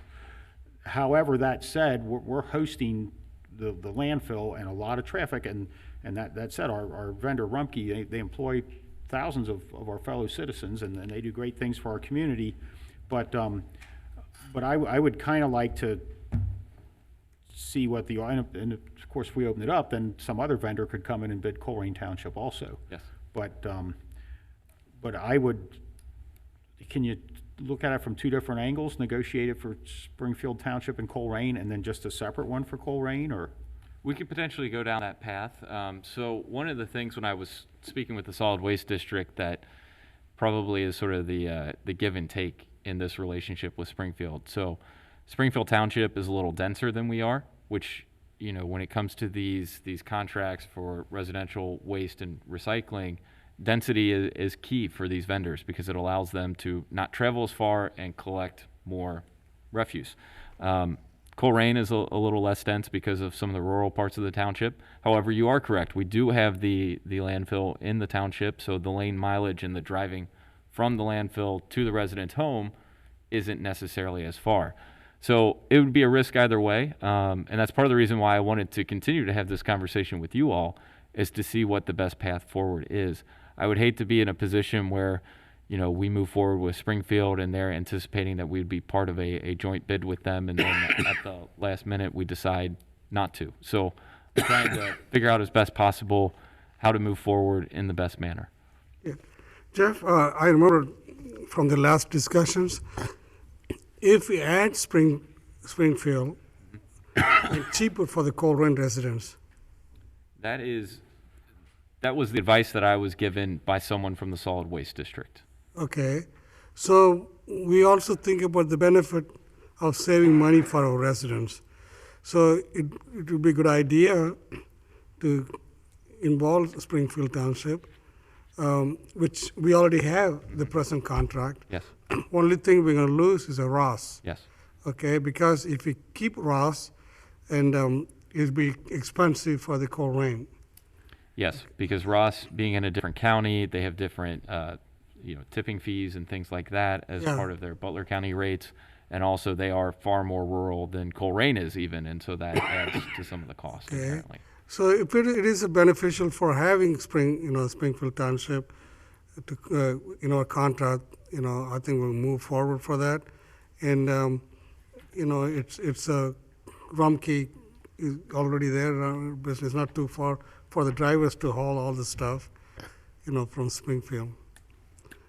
I think we should, Okay. I like the idea of having Colerain, Springfield to have a contract. Okay. And then something else to just keep in mind and consider as we move forward with this process, and you all could individually let me know if you have different opinions or things like this, but bid alternates and things that some communities work into these contracts do provide a benefit to them. So in sort of surveying different groups, some of the items to consider, do we include the collection of dumpsters at our buildings? Do we include the requirement to provide portalets? Do we include, the ability to provide waste hauling at community cleanup events? Different things like that could be included in an RFP as a bid alternate, or we could just move forward under the existing circumstances and call it a day. So, Move forward under the existing circumstance with the current contract. Does it, I have read it, it's been a while, it has a option for renewal in it? and I wasn't suggesting that necessarily. You are correct. There is an option for renewal within the existing contract, provided that all parties agree. What I was suggesting was that if we were to go out to bidding with similar parameters that we did 5 years ago, as opposed to adding any bid alternates or things like that. So have you gathered the opinions of the 3 trustees, or? That's what I'm asking for feedback on. from you Mine guys, was, so. see what you can come up with for Colerain, and see what you can come up with for Colerain and Springfield Township combined. Okay. And whatever the other 2 trustees have to say. I always said my opinion, Okay. having Colerain, Springfield Township. Sure. All right. I mean, the best service at the cheapest price, I don't care if that brings in the moon. Yeah, I don't know how their paying residents are over there, but I don't maybe know. it'll help. All Well, right. once we land on it, Yes. instead of a TV studio.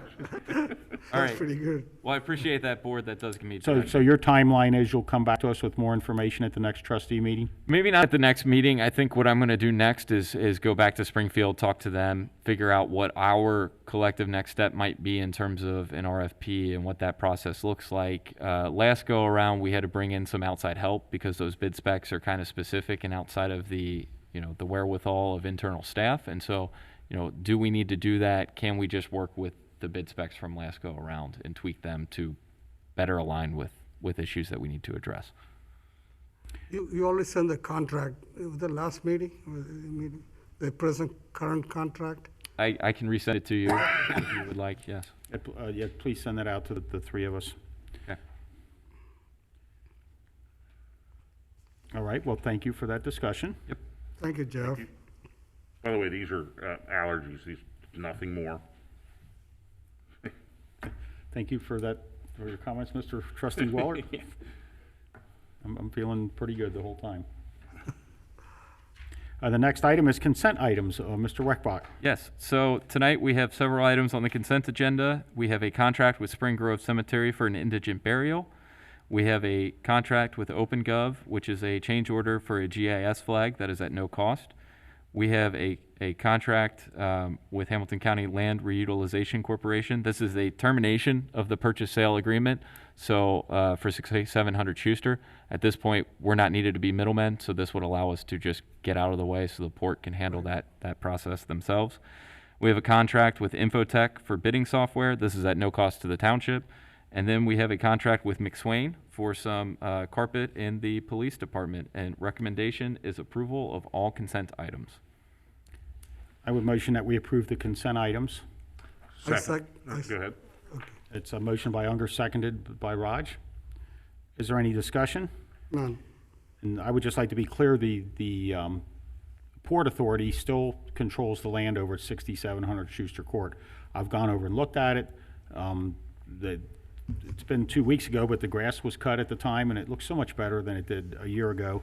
And they're able to sell it through their process to any individual that is open to buying it. And at this point, there's no need for the township to be involved in it. It just puts another step in the process. So we'll just be letting the Land Reutilization Corporation handle any transaction they might have for the land. So was there any other discussion on these items, or? None? Hearing none, Mr. Baker, please call for a vote. Mr. Rajagopal? Aye. Mr. Unger? Aye. Mr. Waller? Aye. Thank you, Board. The next item is fiscal office report. Thank you, Board.